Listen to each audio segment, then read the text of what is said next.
Welcome to my vlog. This is OFW pauwi sa bukid.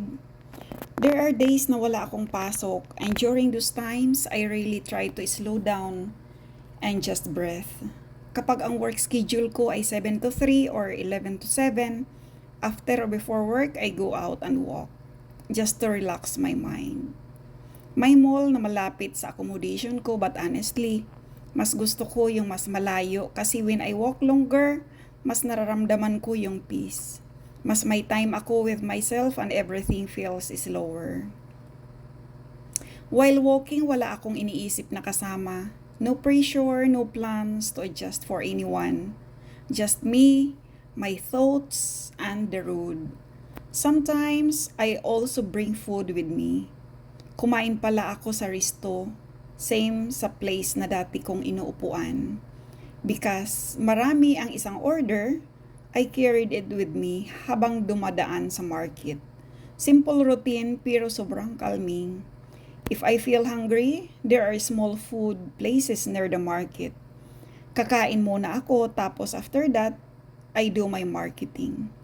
Walking, eating, and small errands all in one. Parang meditation din sa sarili ko.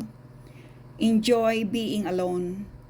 Not because I'm lonely, but because I feel complete. Walang iniisip kundi kung ano ang makakapagpasaya sa sarili ko.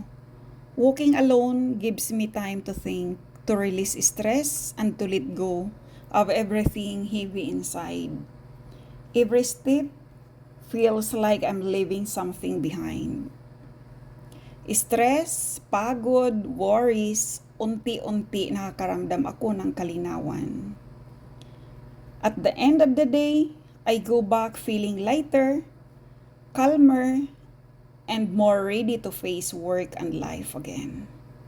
Sometimes, rest is not about staying still, it's about moving, choosing yourself, and enjoying even the simple moments, walking, eating, or just observing the world around you.